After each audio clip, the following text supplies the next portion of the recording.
In the busy city of Kumasi, there lived a quiet and kind woman named Tariro. She had always stood by her husband, Munya, through every failure and hard time. When he had no job, she cooked for him, encouraged him, and believed in his dreams more than he did. But everything changed when Munya finally got hired at a big architecture firm. Instead of being grateful, he became arrogant. He stopped treating Tariro with love and respect. Every day he made cruel jokes and looked down on her. "Stick to scrubbing floors," he would say with a cold laugh. "That's all you're good for." His words cut deep, but Tariro stayed silent. She still cooked his meals, still smiled through the pain. Munya would walk past her like she was invisible, never asking how she was, never noticing how tired her eyes had become. To him, she was just a housewife, someone who cleaned, cooked, and stayed out of the way. But inside, something was changing. Every insult planted a seed. A quiet storm was building in her heart. While he laughed and mocked, thinking she would always stay beneath him, Tariro was slowly learning that sometimes, the softest voice can carry the strongest power. She didn't shout back. She didn't cry. She simply waited, because deep down, she knew her story wasn't over yet. And one day, he would see exactly what a house rat could become. As time passed, Munya grew colder and more distant. He stopped looking at Tariro the way he used to. The man who once held her hand now barely looked her in the eye. When they went to events together, he introduced her as if she didn't matter. "She just cooks," he would say with a fake smile, while his colleagues laughed politely. Tariro would stand there, heart aching, pretending not to hear the words that cut deeper than knives. But she said nothing. At home, she cried quietly in the bathroom so he wouldn't hear. She cleaned the house, made his favorite dishes, and still ironed his shirts. But Munya didn't see her anymore. To him, she was invisible, a shadow that followed him but didn't deserve to be heard. Late at night, when he was asleep, Tariro studied. She had found a free business course online and printed out the lessons. She believed, deep inside, that she was made for more. Every quiet moment was a chance to learn. But one night, Munya came home drunk and angry. He found her notes spread out on the table. Without a word, he grabbed them and threw them into the bin. "Why waste paper on someone so useless?" he snapped, not even looking at her. Tariro stood frozen, her hands shaking. She wanted to scream, to cry, to run. But she didn't. She simply picked up the pieces and went to bed. That night, something inside her broke, not in weakness, but in silence. A deep crack formed in her heart, but from it, something powerful began to grow. She realized then that she couldn't wait for Munya to see her worth. She had to find it herself. She was tired of begging for love, tired of hiding her dreams. From that night on, she promised herself, no more tears for a man who couldn't see the gold in her spirit. Let him laugh. Let him throw papers. One day, she would show the world and him what a useless woman could become. One weekend, when Munya thought she was visiting family, Tariro boarded a bus to Bulawayo. She needed to breathe, to think, to feel alive again. She went to see someone who had always spoken wisdom, her late aunt's best friend, Mama Zanil. Mama Zanil was a retired businesswoman, sharp-minded, full of grace, with eyes that saw more than words ever said. As soon as Tariro walked through the door, Mama knew something was wrong. They sat in the garden with a pot of tea, and slowly, Tariro let it all out. The insults, the pain, the dreams crushed before they even had a chance to grow. Mama Zanil listened without interrupting, just nodding gently, her hands wrapped around her cup. When Tariro finished, Mama looked her straight in the eyes and said, "My child, you don't need to shout to build an empire. Some of the strongest women build in silence. And when the time comes, the world will hear them loud and clear." Mama then shared something that lit a fire in Tariro's soul. She told her about a rising real estate holding group, a business growing fast, looking for silent investors. No one needed to know her name. No one needed to see her face. She could be powerful quietly, without lifting her voice, without asking for permission. Tariro's heart beat faster. For the first time in a long while, she felt hope. She realized she didn't have to wait for someone to save her. She could start saving herself. That afternoon, under the warm Bulawayo sun, something changed.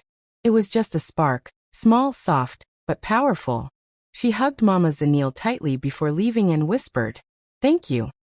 And as the bus pulled away, Tariro didn't feel small anymore. She didn't feel broken. She felt like a woman who had just seen the first page of a brand new story. Tariro returned to Kumasi with a new fire in her heart. She didn't tell Munya anything. She smiled like always, cooked his meals, and nodded at his rude comments. But inside, she was planning something big. Late at night, when the house was quiet, she opened an old wooden box her grandmother had left her. Inside was the small inheritance her grandmother had given her in secret. Money that Tariro had never touched. Her grandmother once told her, "Save this for the day you choose yourself." And now that day had come. With Mama Zanil's help, Tariro used that money to quietly buy a 5% stake in a rising real estate holding company. Her name on the paperwork was hidden behind initials, just TZ Moyo. No one would know who she was. She was a silent investor, just the way Mama had advised. What Tariro didn't know was that the holding company she invested in also owned a growing architecture and design firm called Genie Studios, the very same firm where Munya worked. In fact, Munya was always talking about it. He came home every night, bragging about how he was sure he'd be promoted to creative director soon. "It's just a matter of time," he would say. Tariro just nodded and smiled, never once letting it show that she now owned a small part of the company he worshipped. As Munya laughed and mocked her at the dinner table, saying things like some people were born to stay in the kitchen, Tariro said nothing. But inside, she was smiling too, because without even knowing it, she had taken her first step towards something far bigger than a kitchen. She had entered the world Munya thought she didn't belong in. Quietly, powerfully, and with each passing day, her silent empire began to grow. At home, nothing changed on the outside. Munya was still the same man, loud, proud, and cruel. Every day he threw words at Tariro like stones. "Real power is in skyscrapers, not soup pots," he said one morning, tossing his tie around his neck. "You wouldn't understand. You've never built anything real." Tariro just smiled and served his tea, her eyes calm, her hands steady. She had learned not to react. Because while Munya mocked her in their living room, in faraway boardrooms, her name was being whispered with respect. Quietly behind the initials TZ Moyo, she was making moves. Other investors were stepping down, and each time, she bought more shares. Piece by piece, she was rising, becoming one of the biggest silent stakeholders in the holding company. The same company that owned Genie Studios, Munya's beloved workplace. At meetings, her decisions mattered. Her voice, though hidden, was heard through votes and agreements. She didn't need a title or applause. She was learning how true power worked, not in loud speeches but in quiet signatures. No one knew TZ Moya was just a soft-spoken woman from Kumasi who used to scrub floors and hide her dreams. And Munya, blinded by his ego, didn't even think to ask. Every night he came home, bragging about office drama and his soon-to-come promotion, never realizing his own wife was helping shape those decisions from behind the scenes. Tariro didn't rush. She knew power wasn't a race, it was patience, wisdom, and perfect timing. While Munya kept mocking her soup pots, she kept growing her stake. While he shouted, she listened. While he dreamed of skyscrapers, she was already owning pieces of the foundation. And all along, she wore the same smile, cooked the same meals, and carried the secret that one day would shake his world. Munya had been walking around the office with his chest high and his mouth even louder. He was certain the creative director position would be his. He told everyone, even strangers, that he was next in line. At home, he would brag to Tariro, saying things like, "Soon, I'll be the one running the whole place. Everyone knows I'm the best." But while he was busy shining his shoes for a title he hadn't earned yet, something was quietly changing inside the boardroom. The company had a new board of directors, and rumors had begun to spread about a mysterious new chairperson who had joined. Someone powerful, smart, and silent. No one had seen this person yet, but their presence was felt in every decision being made. Then, the day finally came. The company sent out a formal email announcing the new leadership roles. Munya rushed to open it, confident his name would be at the top. But it wasn't. He read it again, then a third time. His name was nowhere. Not even mentioned. The new creative director was someone else. Someone quieter, more respected, and known for teamwork. Munya was shocked. His hands shook. He slammed his laptop shut, face red with anger and confusion. Around the office, people whispered about why he was passed over. Words like arrogant, hard to work with, and unprofessional floated around. He couldn't understand it. I deserved that role, he muttered to himself, again and again. What he didn't know was that the decision had come straight from the top, from the new chairperson who had quietly reviewed every complaint, every report, and every ego-driven outburst. The person behind the scenes had listened, watched, and chosen someone better for the company. That person, the mysterious leader everyone was now wondering about, had seen through Munya's pride. And while Munya sat in his office, crushed and bitter, the one person he had always looked down on was sitting higher than he could ever imagine. The grand hall was filled with music, lights, and people dressed in their finest clothes. It was the annual Agini Studios Gala, the biggest event of the year. Everyone was excited to finally meet the mysterious new owner of the company. Rumors had been flying for weeks. Some said it was a foreign billionaire. Others guessed it was a retired CEO making a comeback. No one expected what was about to happen. Munya arrived with confidence, still trying to hide his disappointment from losing the promotion. He laughed with old colleagues, pretending all was well, sipping wine as he waited to see who this powerful leader really was. Then the lights dimmed. A spotlight hit the stage. The host stepped forward and smiled. "Ladies and gentlemen," he said, "tonight, we introduce the future of Agini Studios. Please welcome Mrs. Tariro Zimoyo." There was silence for a second. Then a wave of gasps filled the room as Tariro stepped onto the stage. She wore a royal gold dress that shimmered under the lights, her head held high, her smile calm and strong. Some guests whispered her name in shock. Others just stared. And Munya? He nearly dropped his glass. His eyes widened. His mouth hung open. The same woman he had mocked, ignored, and belittled was now standing above him. Not as a wife in the kitchen, but as the boss of the entire company. Tariro looked out at the crowd, her voice steady. "Thank you all. It's time for a new chapter. One built with vision, respect, and purpose." The room erupted in applause. But Munya couldn't move.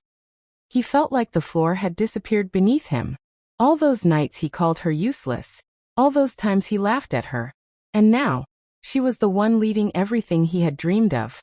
And she had done it without shouting, without revenge, without even needing to tell him.